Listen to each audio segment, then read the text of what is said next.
Vamos a comenzar entonces la clase con un ejercicio de dimensionamiento de columna, ¿sí? Sometido a un esfuerzo de compresión, y vamos a predimensionar a compresión pura y a un efecto de estabilidad. Para ello suponemos una columna, ¿sí? Se encuentra articulada en sus extremos. Eso nos da la condición de que se encuentra arrastrada una viga, y esta viga no tiene desplazamientos en el sentido, supongamos que este es el sentido X y este es el sentido Y. No admite desplazamientos debido a que las vigas se encuentran arrastradas y la columna se encuentra articulada. Entonces lo único que le queda a la columna es tener deformación por pandeo o fallar por compresión pura. Lo que nosotros queremos es determinar la dimensión de la columna y el espesor, ¿sí? T. Para ello tenemos de dato que el acero que vamos a utilizar es un F24, la carga que se encuentra sometida a la columna es de 8 toneladas, la tensión de trabajo es 2400 kilogramos por centímetro cuadrado, y el módulo de elasticidad, que es la tensión, ¿sí? En el diagrama de tensión de formación representamos la pendiente de donde cumple la ley de Hooke, el ángulo. La tangente de ese ángulo es lo que comúnmente denominamos módulo de elasticidad, ¿sí? Entonces, vamos a predimensionar entonces a compresión pura, ¿sí? Sometimos a una carga P la sección y determinamos cuál va a ser la sección para soportar esa carga, ¿sí? Entonces, lo primero que tenemos que determinar es la tensión admisible. La tensión admisible es la tensión de trabajo afectado de un coeficiente de seguridad. Los coeficientes de seguridad son para cargas permanentes 1,6 y para cargas no permanentes 1,4. Entonces, una vez que determinamos la tensión admisible, podemos, ¿sí? Despejar, ¿sí? De la fórmula de tensión, que es igual a fuerza sobre superficie menor que la tensión admisible. Entonces despejamos cuál va a ser la sección necesaria para soportar y resistir la carga de compresión.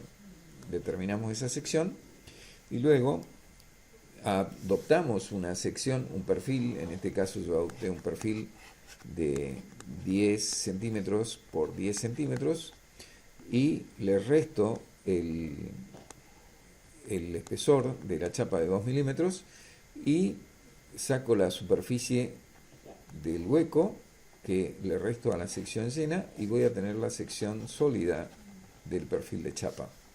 Entonces veo que el primer perfil adoptado, la sección es menor que la sección necesaria, o sea que este perfil no resiste, ¿sí? No cumple. En cambio sí, el siguiente es mayor que la sección necesaria, por lo tanto el perfil adoptado sería un perfil de mayor dimensión, de 12 por 12 por 2,5 milímetros de espesor de chapa. En el siguiente paso vamos a determinar la sección por compresión pura cuando falla, ¿sí? A pandeo, o sea, tenemos en cuenta el fenómeno de estabilidad. Para ello usaremos las fórmulas de Euler, ¿sí? En las cuales la incógnita vendría a ser la inercia mínima, ¿sí? Tenemos, esto es el número pi, 3, 14, 16, el módulo de elasticidad, 2.100.000 kilogramos por centímetro cuadrado, L al cuadrado es la altura de la columna y la inercia mínima. Entonces, determinamos la inercia mínima y debemos buscar un perfil que tenga una inercia mayor, ¿sí? Que este perfil, ¿sí? La inercia del perfil adoptado. Entonces vamos a adoptar un perfil de 10 centímetros por 10 centímetros, ¿sí? De 2 milímetros de espesor. Vemos que nos da una inercia. ¿Cómo lo sacamos? Va a ser la inercia de la sección mayor menos la inercia del hueco, ¿sí? Nos va a dar la inercia del perfil de 10 por 10. Y esa inercia es mayor que la inercia necesaria para resistir el fenómeno de estabilidad de pandeo. Como podemos apreciar, entonces, ¿qué es lo que sucede acá? Porque realmente a compresión pura nos da mayor sección. Vamos a analizar qué es lo que sucede. Para analizar, esto veremos un poquito de teoría, ¿sí? Vamos a analizar entonces la resistencia de, de pandeo en función de la estabilidad, ¿sí? Y como vemos en la ecuación de teoría, la resistencia en función de la estabilidad, ¿sí? Tenemos la resistencia límite, que es la tensión admisible, y la ecuación de Euler, que nos da esta variación parabólica, en la cual tenemos un punto de intersección. En este punto límite es el punto donde tenemos la estabilidad límite, donde todo lo que está a la izquierda falla a compresión y lo que está a la derecha, ¿sí? Esto falla a compresión pura, y todo lo que está a la derecha va a fallar a pandeo, ¿sí? Así de sencillo. Entonces calculamos la lambda límite, nos da 117, y para nuestro perfil de 10 por 10 por 2 milímetros calculamos cuál es la esbeltez. Para ello tenemos que calcular el radio de giro, que es la raíz cuadrada de la inercia del perfil dividido la sección transversal del perfil. El coeficiente, ¿sí?, de la longitud de pandeo, que estará en función de las condiciones de borde, en nuestro caso es articulado-articulado, o sea que K es igual a 1, y multiplicado por la altura de la columna sería la longitud de pandeo dividido el radio de giro, nos da la esbeltez de esa columna adoptada, que este valor es menor que el lambda límite. Esto nos está diciendo que es una columna corta. ¿Qué significa columna corta? Que falla, como vimos acá, a compresión, ¿sí? Entonces, la falla es a compresión. Ahora vamos al siguiente. Si una vez que adoptamos el perfil, sabemos que el perfil que cumple la condición resistente es un perfil de 12 centímetros por 12 centímetros por 2,5 milímetros, y supongamos el caso que no lo conseguimos en el mercado, lo podemos conformar, ¿sí?, a través de chapa, mandamos a un plegador y lo conformamos y lo soldamos. Pero para conseguir la chapa, el espesor de chapa, se compran por número las chapas.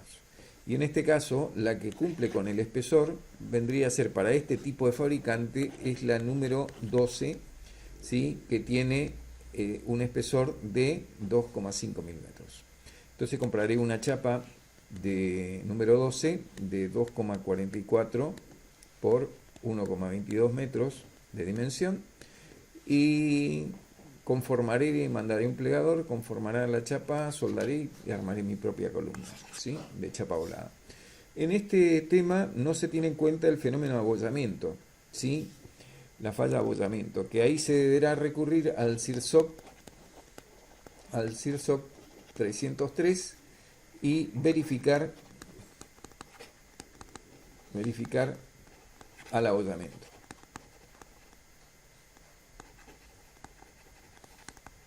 Esto no se tiene en cuenta en este tema, solamente la capacidad resistente a compresión y a efecto de estabilidad.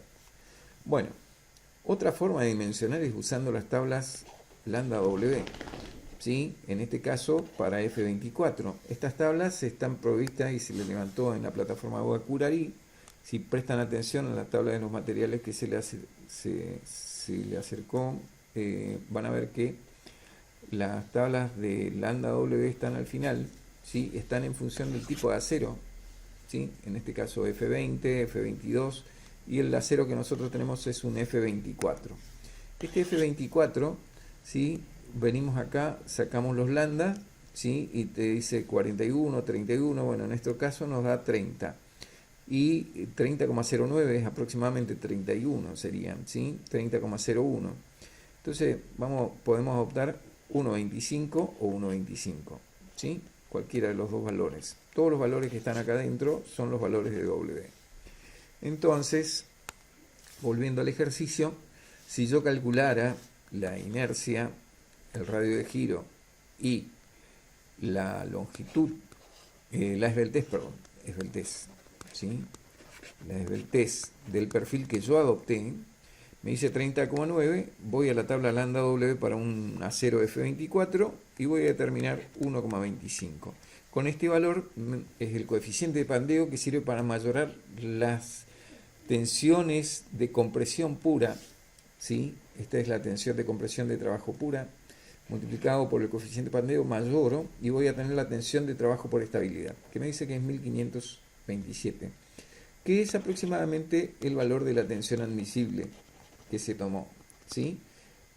¿Qué significa? Que cuando habíamos calculado con la fórmula de Euler, me verificaba con un perfil de 10-10. Y acá un perfil de 12-12 casi no verifica. ¿Qué significa eso? Lo que pasa es que las tablas de lambda W están mayoradas, ¿sí? Están afectadas a un coeficiente de seguridad, ¿sí? Por lo tanto, deberé recurrir a otra tabla si quiero usar este método para poder predimensionar, ¿sí? Con las tablas de lambda W deberé usar el método de Domke, ¿sí? El método de Domke. El método Domke consiste en lo siguiente, ¿sí?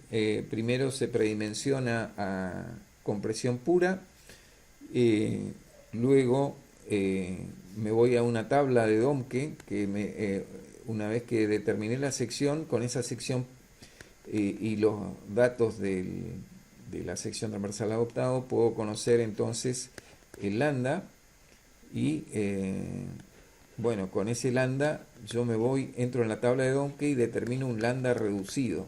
Con este lambda reducido voy a la tabla lambda W y determino un coeficiente de pandeo. Con este coeficiente de pandeo dimensionan, ¿sí? La sección necesaria, ¿sí? La sección necesaria sería W por P dividido sección, debe ser menor que la, perdón, estoy acelerándome, sigma admisible. Acá, nada que ver esto, ¿sí? Y ahí terminaría el tema, digamos. Si queda algo pendiente, alguna duda, bueno, lo veremos en otra clase.